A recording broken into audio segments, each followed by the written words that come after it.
Les réactions d'hypersensibilité. Les réponses immunitaires sont nécessaires à la défense contre les infections, mais dans de nombreuses situations, elles sont elles-mêmes capables de provoquer des lésions tissulaires et des maladies. Les réactions immunitaires nuisibles ou pathologiques sont appelées réactions d'hypersensibilité, qui sont le reflet de réponses immunitaires excessives ou aberrantes. Ces réactions peuvent être provoquées par deux types de réponses anormales.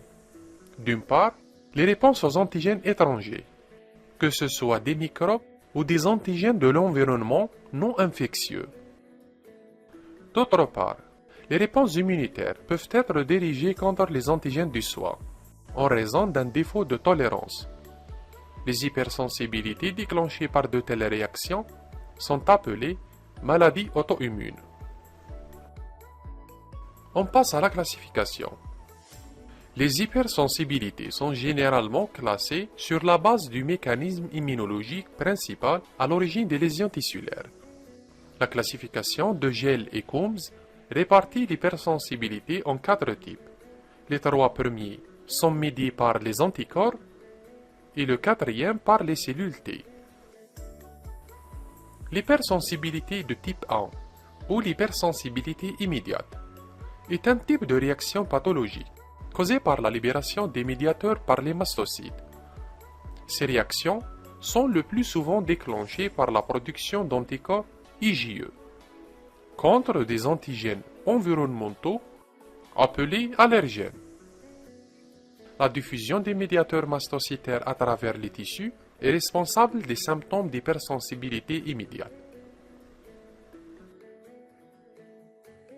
Dans le type 2, des anticorps d'isotype IgG ou IgM sont dirigés contre des antigènes cellulaires ou tissulaires.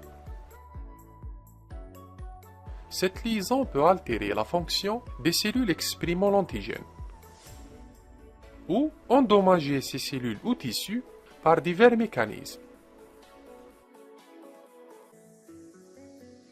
Dans le 3e type d'hypersensibilité, les anticorps sont dirigés cette fois contre des antigènes solubles et les complexes humains formés peuvent se déposer dans les vaisseaux sanguins de divers tissus, provoquant une inflammation et des lésions tissulaires.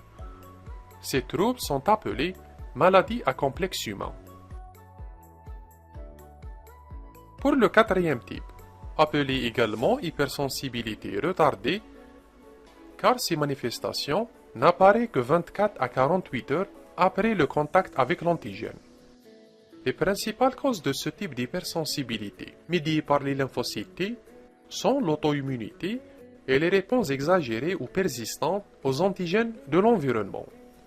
Par exemple, dans la tuberculose, une réponse immunitaire médiée par les lymphocytes T et les macrophages se développe contre les antigènes protéiques de la mycobactérie responsable de la maladie. Et la réponse devient chronique parce que l'infection est difficile à éradiquer. L'inflammation granulomateuse qui en résulte endommage les tissus normaux aussi de l'infection. Pour terminer, il est intéressant de noter que ce schéma de classification est utile car il distingue les mécanismes de lésions tissulaires. Mais, dans de nombreuses maladies immunologiques humaines, les dommages peuvent résulter d'une combinaison de réactions médiées par les anticorps et les cellules T. Il est donc souvent difficile de classer ces maladies avec précision en un seul type d'hypersensibilité.